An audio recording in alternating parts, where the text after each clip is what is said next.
আসসালামু আলাইকুম। Organic farming ও carbon নির্গমন হ্রাসে বিটল পোকার চাষ।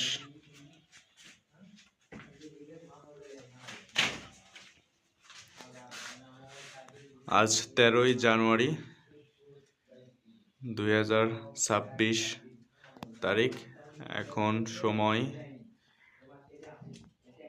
1:12। আমাদের বিটল পোকা রুমের তাপমাত্রা 27.5 ডিগ্রি সেলসিয়াস এবং আর্দ্রতা 61%। আমাদের বিদ্যুৎ চলে যাওয়ার কারণে বাহিরে ইলেকট্রিক লাইনের কাজ চলতেছে।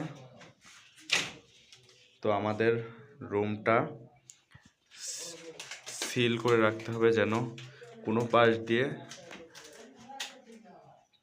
কোনো প্রকারের ভিতরের বাতাস যেন বের হয়ে না যায় এবং বাইরের বাতাস যেন ভিতরে না আসে। এরকম পরিস্থিতি হলে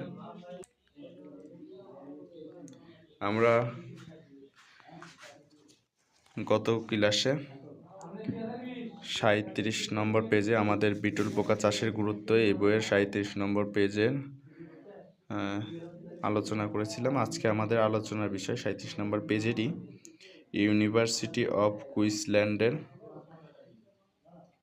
এর গবেষণার বিটল পোকা নিয়ে চমকপ্রদ তথ্য পাওয়া গেছে। যে তথ্যটা পাওয়া গেছে সেই তথ্যটা নিয়ে আমাদের আজকে আলোচনার বিষয়।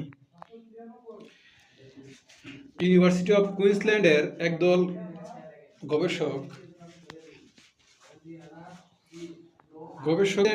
গবেষকগণ বিটল পোকা নিয়ে অতি সম্প্রতি গবেষণা শুরু করেছেন। গবেষণা থেকে প্রাপ্ত তথ্য হতে জানা যায়, জোফোবাস মরিও একটি পরিবেশ বান্ধব পোকা। এটি পরিবেশের ক্ষতি করে এমন প্লাস্টিক বর্জ্য খেয়ে জীবন ধারণ করতে পারে।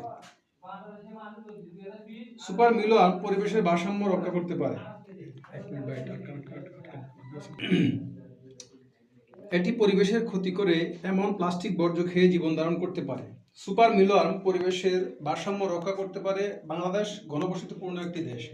এদেশে প্রচুর প্লাস্টিক বর্জ্য তৈরি হয়। এক গবেষণার একটি অংশ হিসেবে প্লাস্টিক বর্জ্য ফেলা হয় এমন জায়গায় এই পোকা চাষ করা যেতে পারে এবং তা থেকে ধারণা নিয়ে বড় পরিসরে গবেষণা কার্যক্রম পরিচালনা করা যেতে পারে। একটি পরিবারের কিচেন ওয়েস্ট হতে প্রতিদিন 5000 বিটল মাদার পোকা প্রতিপালন করা সম্ভব। তবে অবশ্যই এর সাথে অতিরিক্ত গমের ভুসি জাতীয় খাবার সরবরাহ করতে হবে।